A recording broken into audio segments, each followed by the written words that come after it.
Do you ever just realize that you're fucking stuck, but nothing's really changed? And you keep doing, lighting the candle and listening to meditations, but like nothing's actually changing. Nothing's actually making a difference. And it's because you haven't gone deep enough into what you're currently doing right now, what you're currently living, your literal existence, and the way that you operate. You haven't sat and gotten mindful about why it is you are the way you are, the way that you speak, the way that you get triggered by something, the way that you respond, the way you're feeling, what makes you envious, what makes you happy, what makes you sad, what makes you defensive.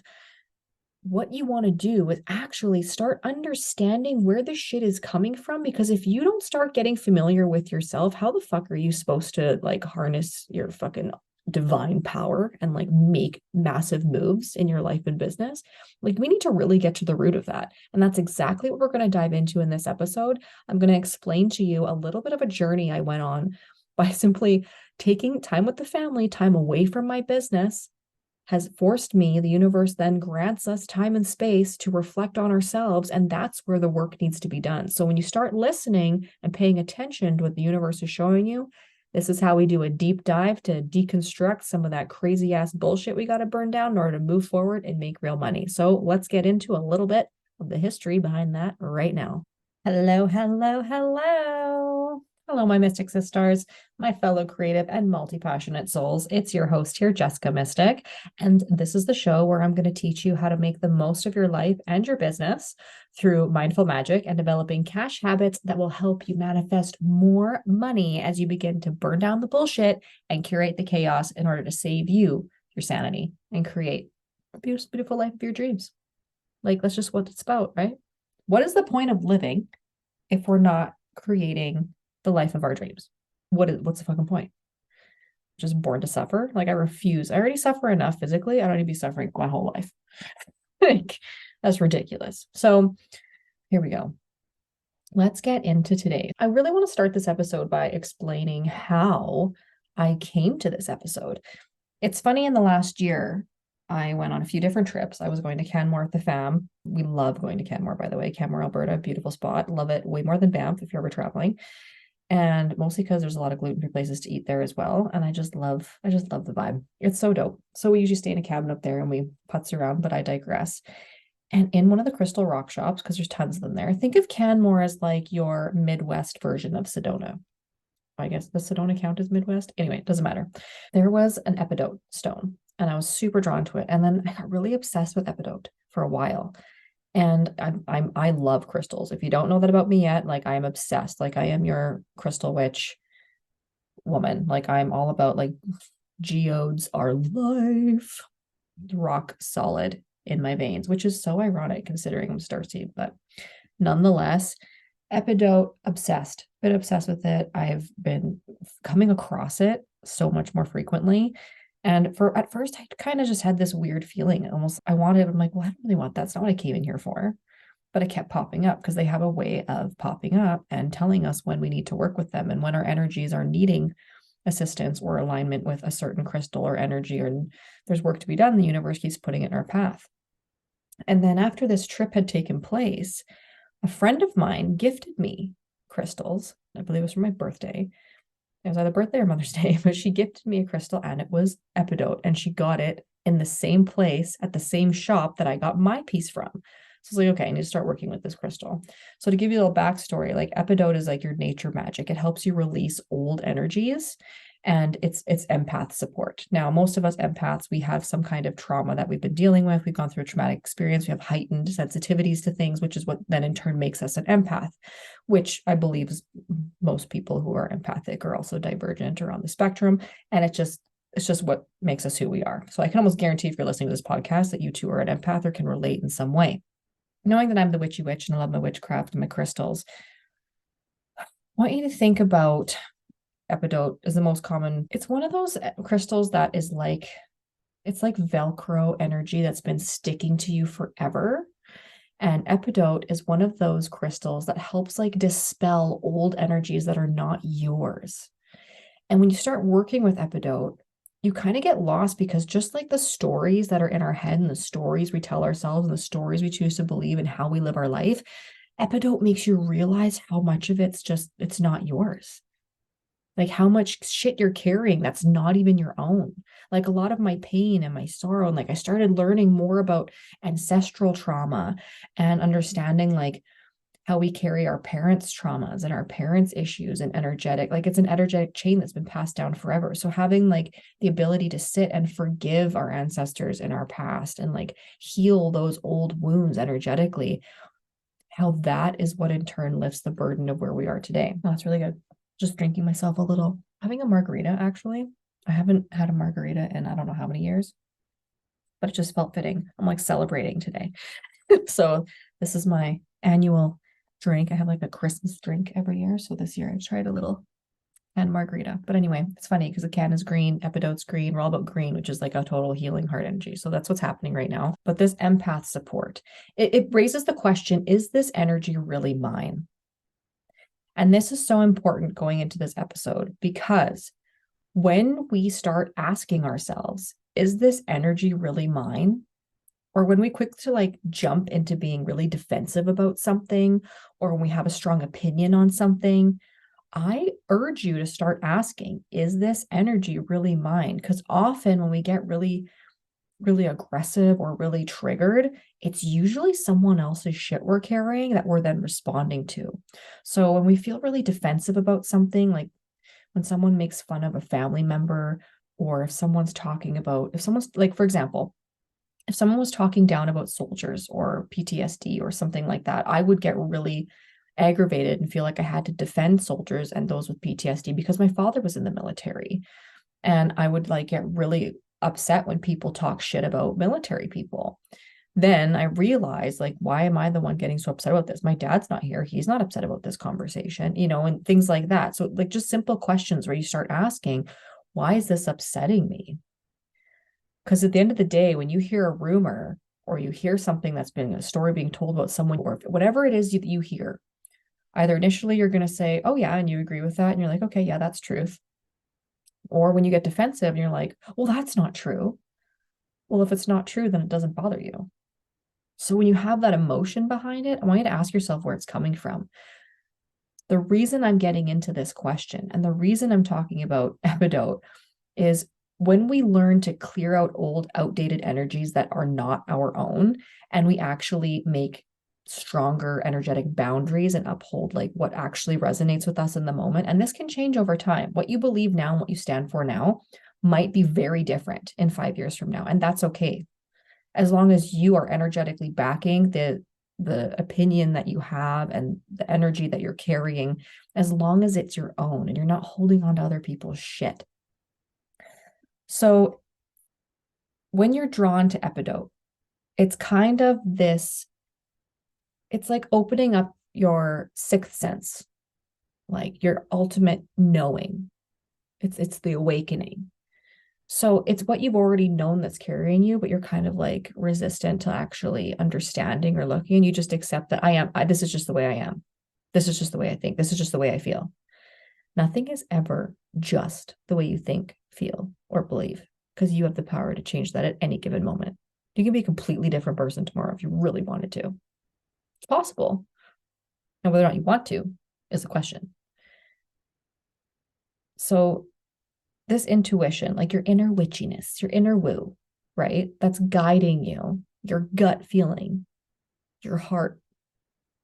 This crystal will help you create these boundaries. So if you don't work with epidote, strongly recommend you start getting one, especially if you label yourself an empath. That's the crystal for you. Go get some fucking epidote.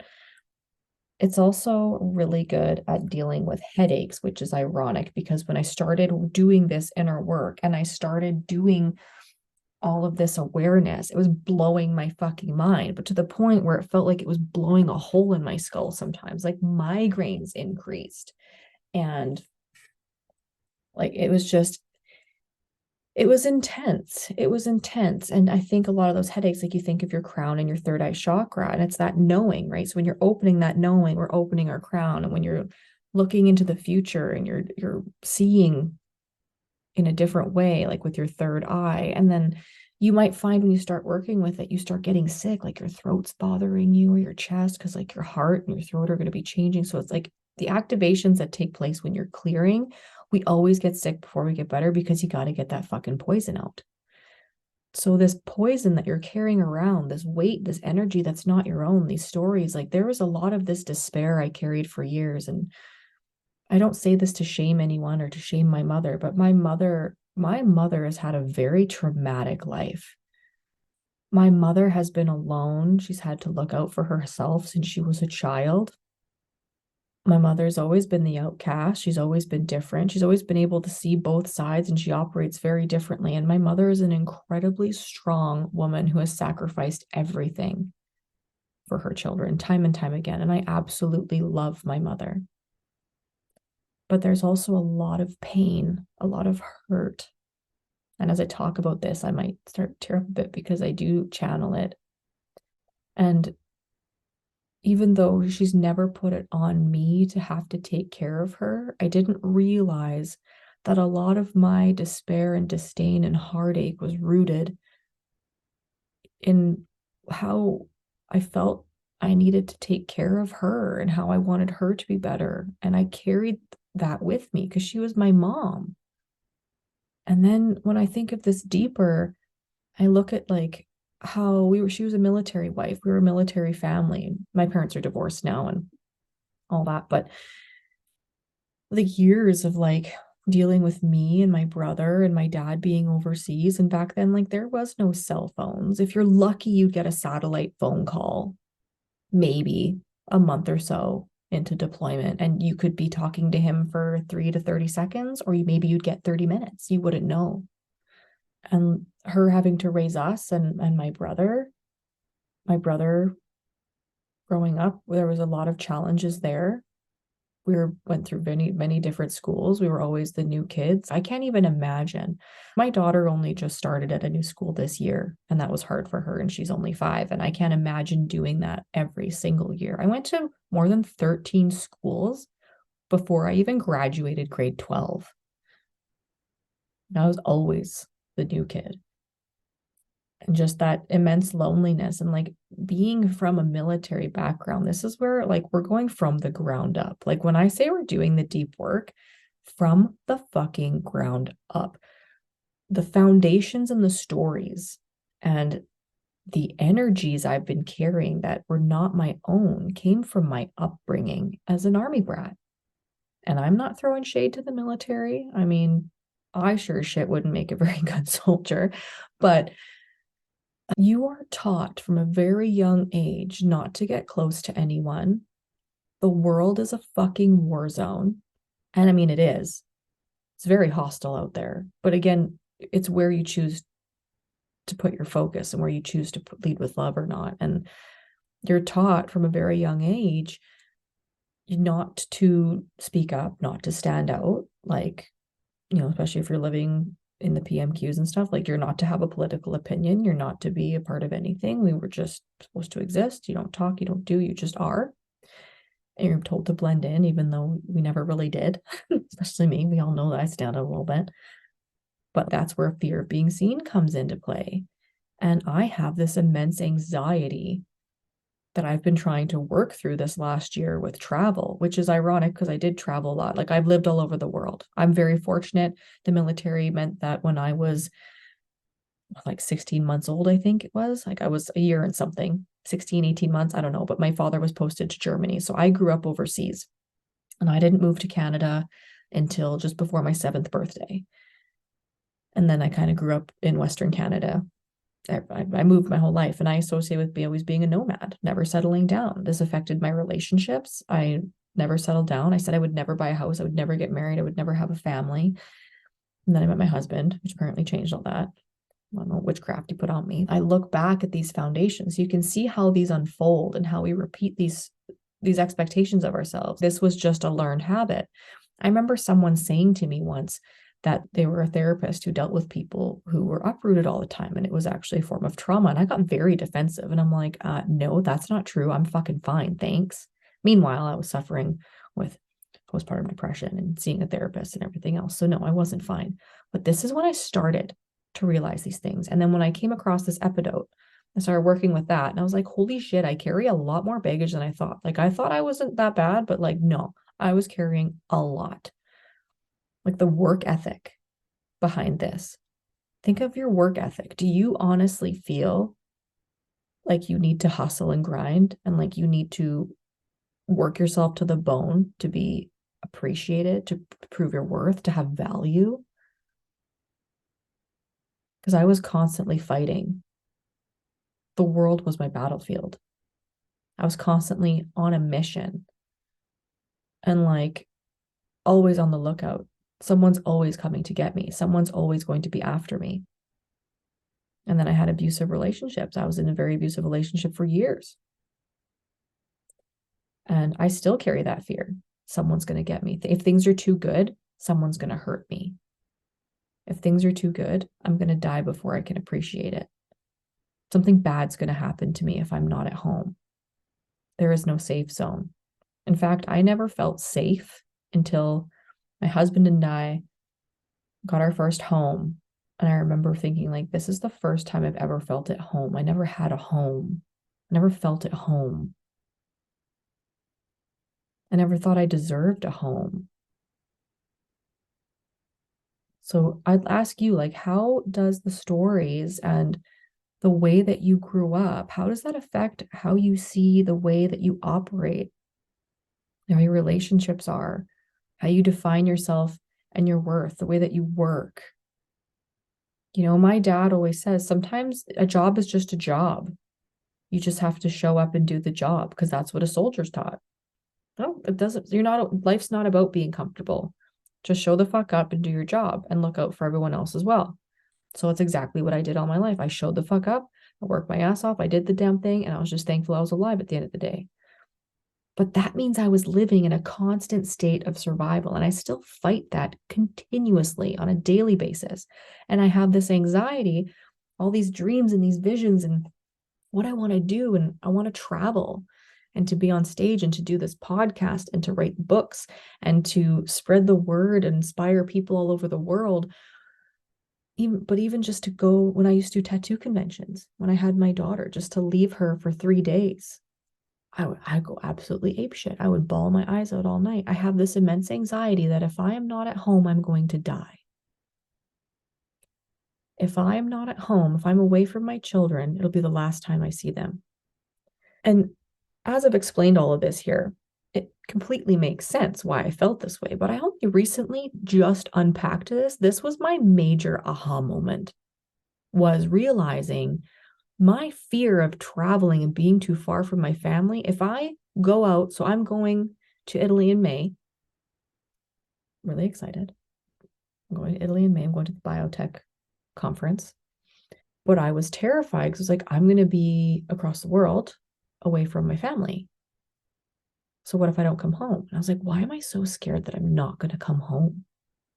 Like when I went to a mastermind recently in September, I went to a mastermind in LA and I got into an Uber by myself and I was like, this is it. This is where something bad's going to happen to me. I'm going to get in an accident. This person's going to be a bad person. They're going to kill me. There's going to be a gang fight. I'm going to get shot by a drive-by. There's just the things that would go through my head are oh, this is it. I'm going to have a stroke because I have strokes before. So it's constant fear in the back of my mind.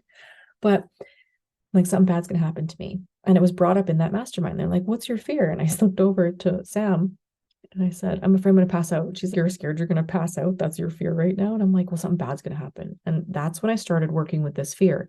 Something bad's going to happen. If I do this, something bad's going to happen. I'm not safe. And I really had to anchor in to, I am safe. It is okay. I can go home and come back. But I grew up believing that if a parent was to leave, we were expected to say our goodbyes and they might not come home again. And I have carried that with me for my entire life. Like now I sit here and I ramble about my upbringing. And I didn't have a bad upbringing by any means. But when I start to think about how my upbringing has affected the way that I operate in this world and where my anxieties come from and where I feel safe, I invite you to sit down and do the same thing. And epidote's a great crystal for that. If you don't have epidote, you can find rose quartz really easy and you can work on like filling that space with love.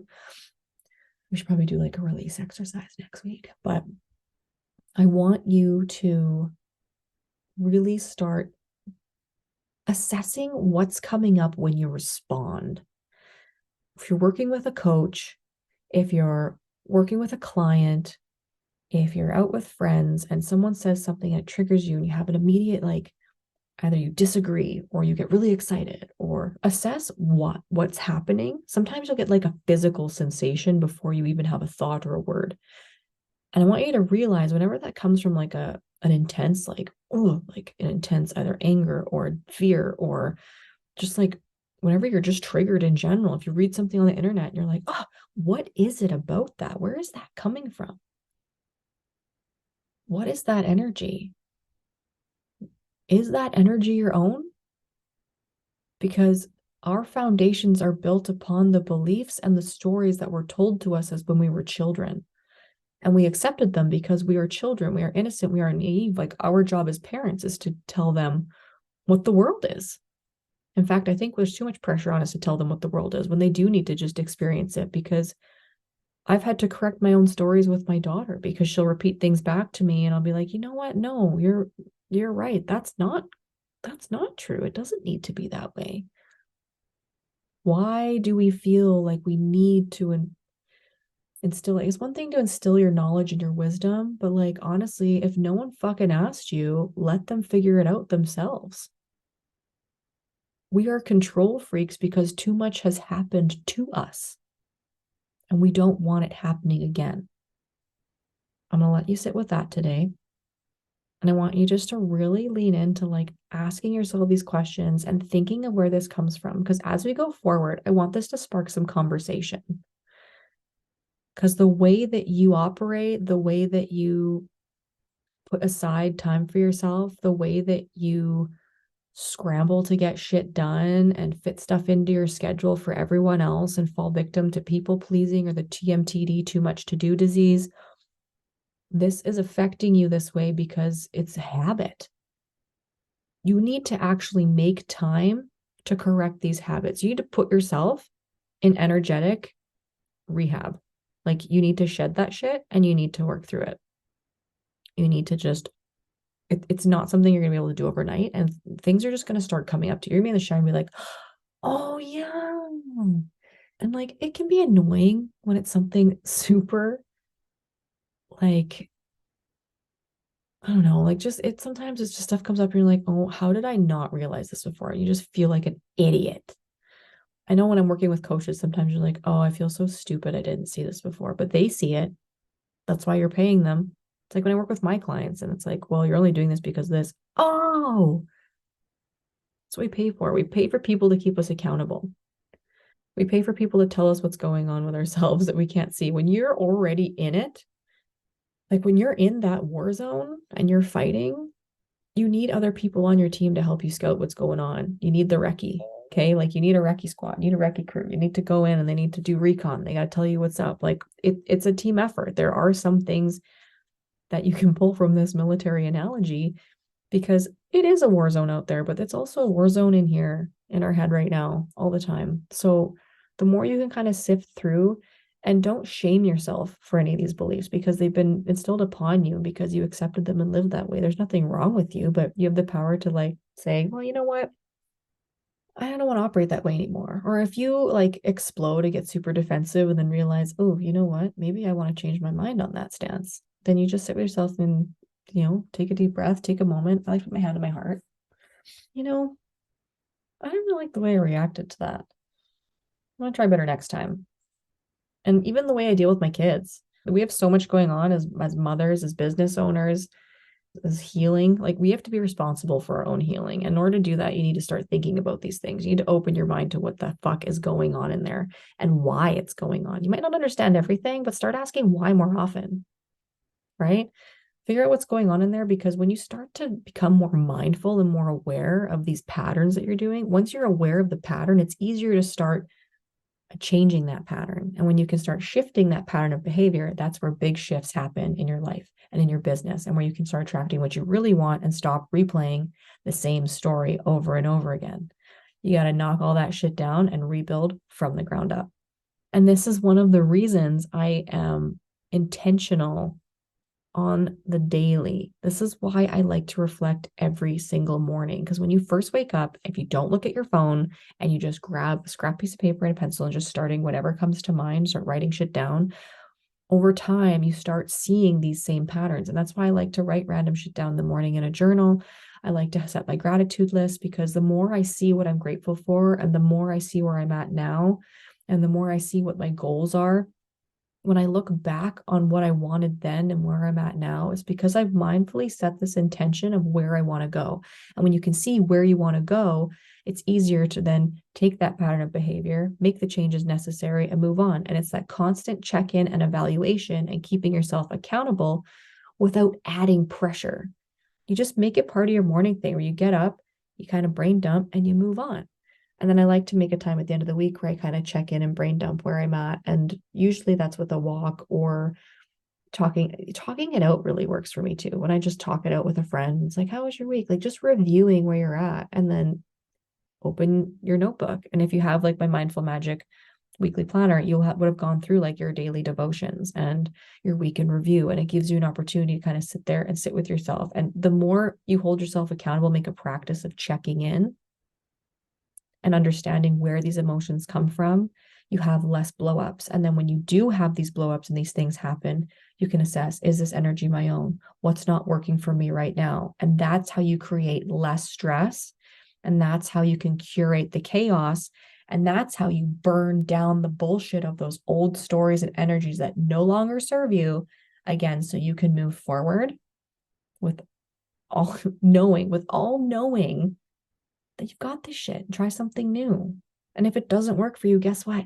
You can change it and do it all over again. Until next time, much love, many blessings, and have a magical day.